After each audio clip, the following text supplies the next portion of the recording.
Howdy there. Yeah. Do you believe I lost the damn cowboy hat again? Don't matter, I know.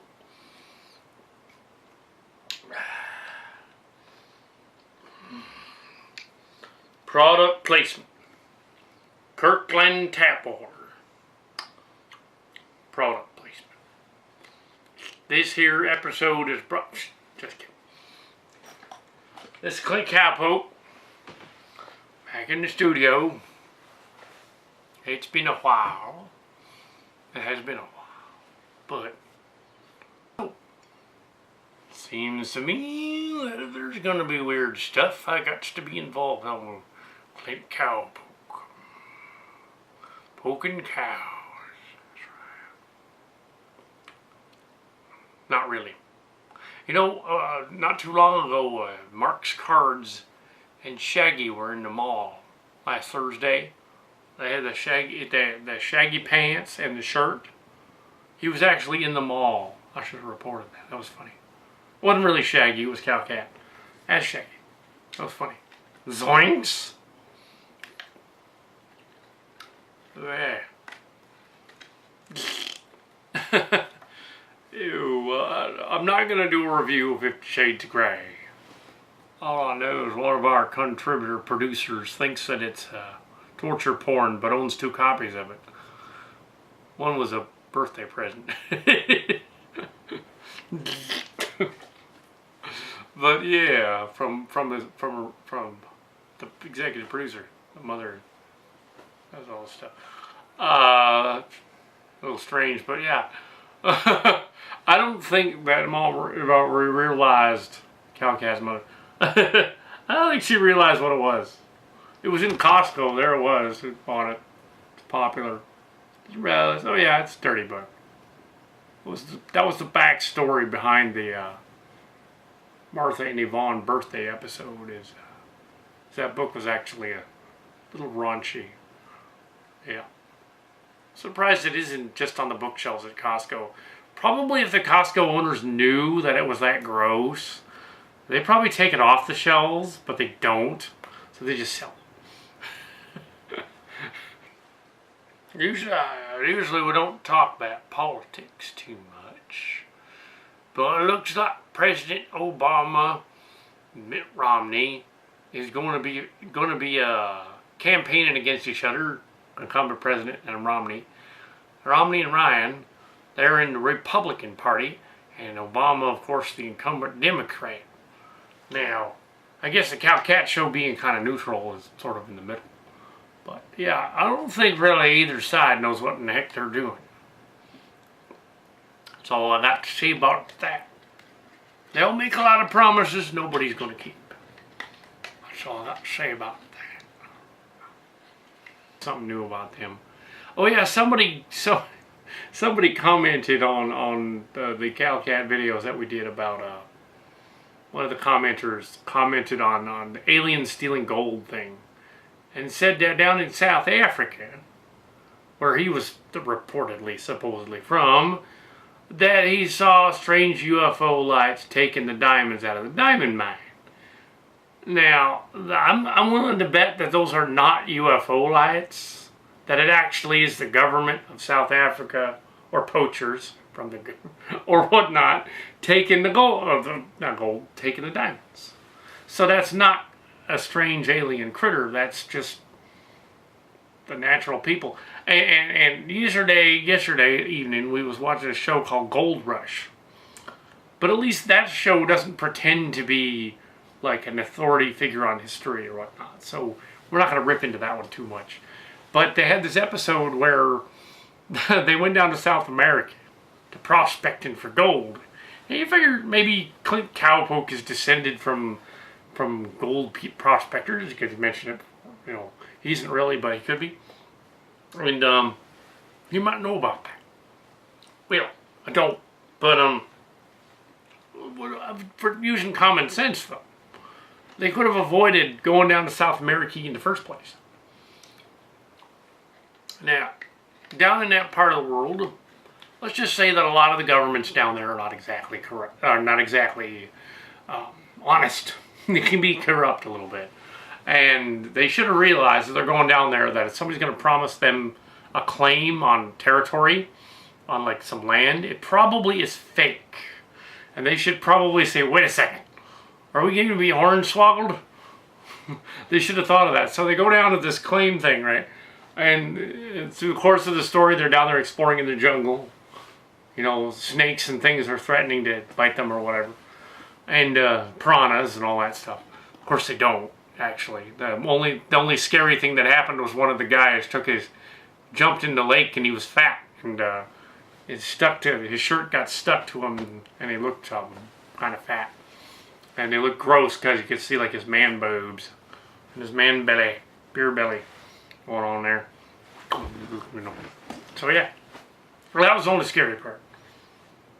But also the part where they had to run out of the claim because, oh, look, the actual real owners were in there. They're going to get them. Well, it's like, they should have not done it in the first place. They should have been all like, wait a minute. We have this part of, you know, what was it, Guyana? I think it was Guyana, yeah. That's where all the gold is nowadays. That's where the big gold rush of the current time period is. So you figure the whole country is probably claimed. It's not that big. Yeah. South America somewhere. And so, yeah, they should have known. It's like, come on. I don't know about some people. Yeah, they should have known about that. All the gold was taken and by aliens with UFOs. No people, actually, no UFOs involved. Definitely people, no alien critters. Excuse to buy it. I just watched the Battleship Yamato online. Somebody had bootlegged. We could discuss bootlegging, I guess. Yeah. There's an interesting dichotomy on Google and YouTube concerning bootlegging movies and such.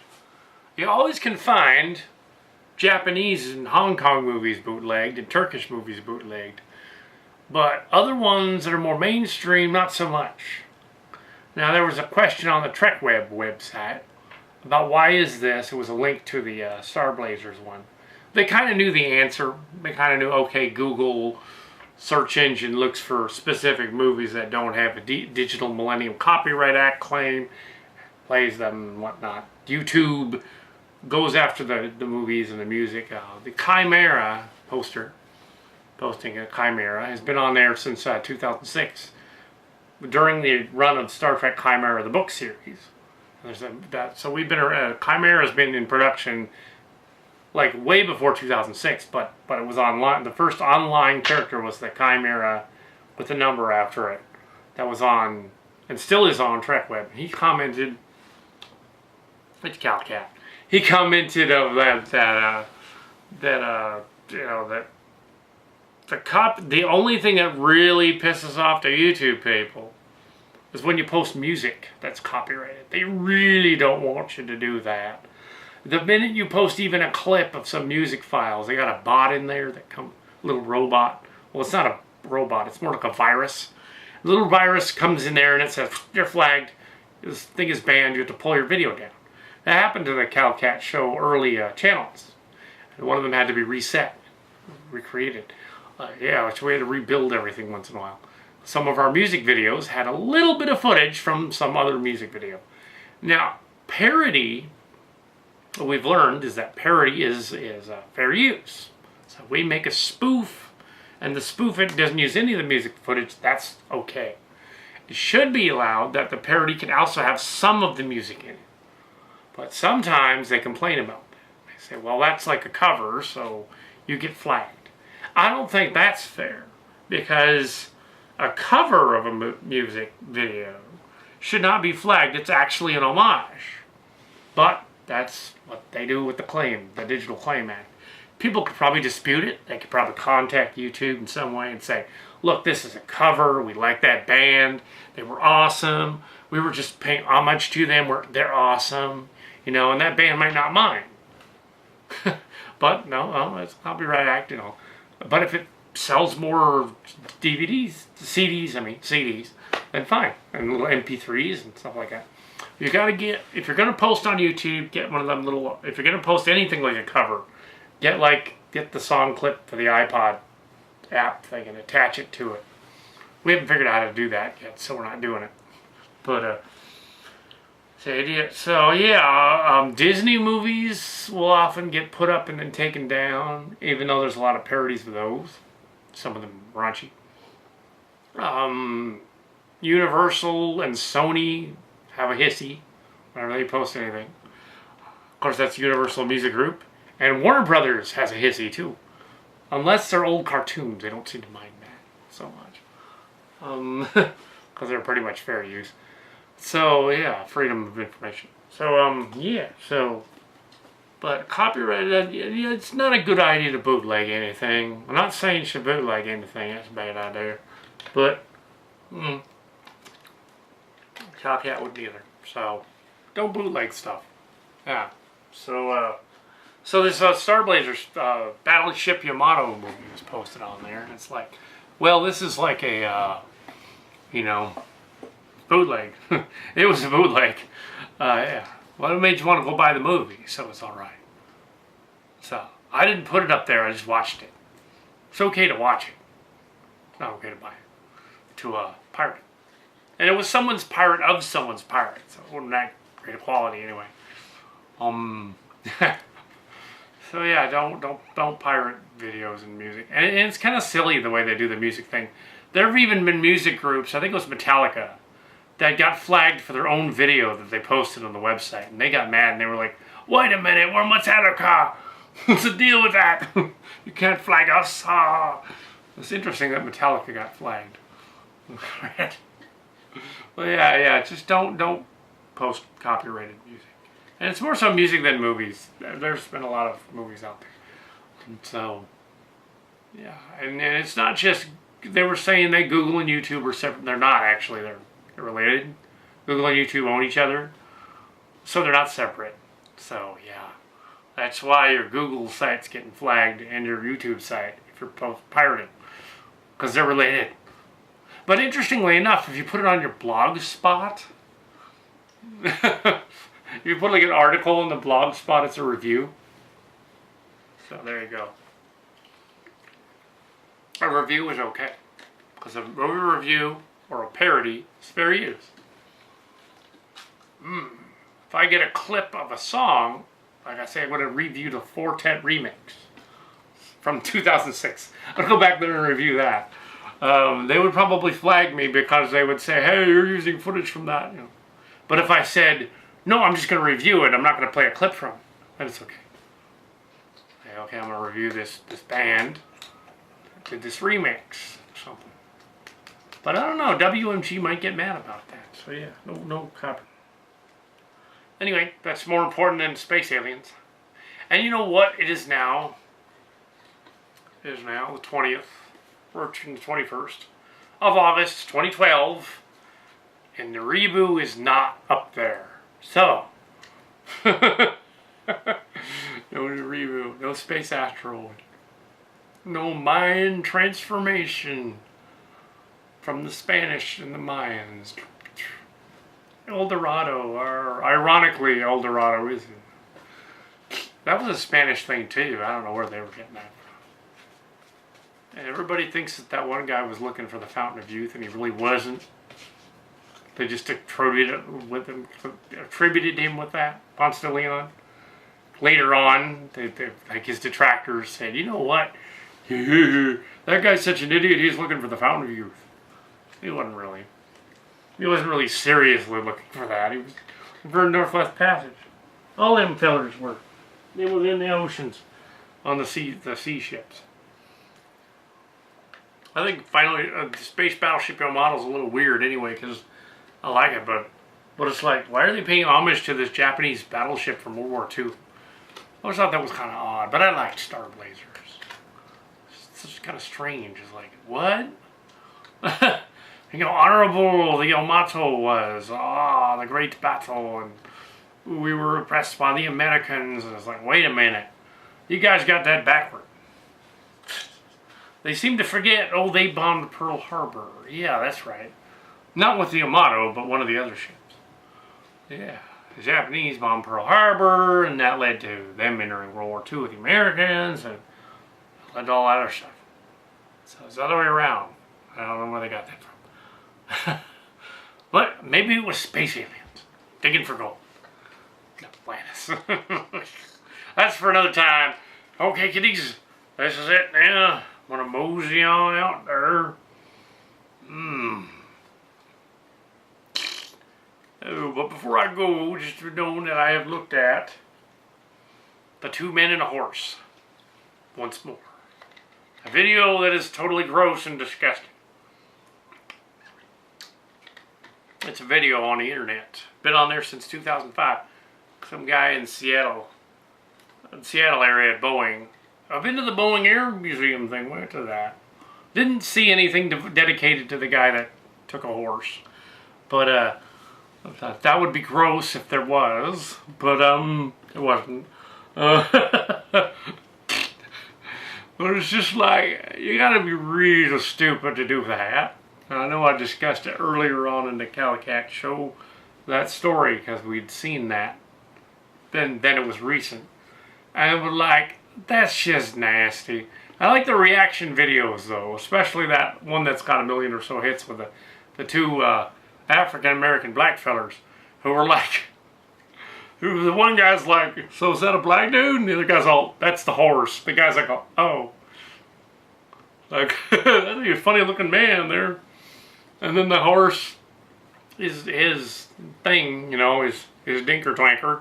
It's about the size of a human arm. And it's like, boom, to the guy. Boom, boom, boom, boom, boom. And it's like, and the guy died. Not in that video, but in the later one. So all of the videos are like saying, did he die? And it's like, not in that one, but later on he did. So the guy was like doing it repeatedly. What in the heck, tarnation? Woo! I suppose when that boy goes to hell, devil's just gonna laugh at him. That word, he probably already went there, but he's probably in partition for a while. Ah! One of my friends, one of the cast members, Jim, he said, something to the effect of like, they would have laughed at him, you know, whatever, and it's like, yeah. He's like, what if he took a Clydesdale? Well, if he took a Clydesdale, he'd be immediately dead. So, yeah. There's just, the internet's got too much weird shit out there. There's just weird stuff. I didn't want to go there with some of that stuff. It's like, that's the extreme weird ass end of the internet. You know, even the Rule 34, some of that's really strange. And although Mark's Cards is into the brony My Little Pony thing, not so much. I don't go for that kind of thing, you know. I don't really watch that new show. I think it's ironic that when we were kids, we thought My Little Pony was stupid. And the Cowcat. That Cowcat at one point took a My Little Pony, little blue one, a Moon Dancer or whatever, took Moon Dust and opened her up, take the head off. This is a classic 80s pony during the winter break. Took the My Little Pony, unscrewed the head, like so, put the soap from the kitchen. There was a kitchen in the high school. I guess because it used to be like a high school and a learning school before it was a high school, so they just kept the kitchens. So each classroom had a kitchen. It's like a training school. So they put the soap in the head, screwed it back on, like in high school. Left it there in the fridge, in the freezer. The next year, it's still in the freezer. It's all frozen, and the soap was like antifreeze. It didn't freeze inside. This was really gross. And Moon Dancer was completely screwed, but not in the same way as Mr. Horse, Mr. Hands. Mr. Hands. Death by horse cock. Got that right. Yep. So I rambled on. That's probably a good 20-minute episode. Have fun watching the Cowcat show. Learn about ramblings on and stuffed. And horse. Because that story is fun to talk about. Well, I'm gonna mosey on now. Hopefully I'm gonna fart on camera.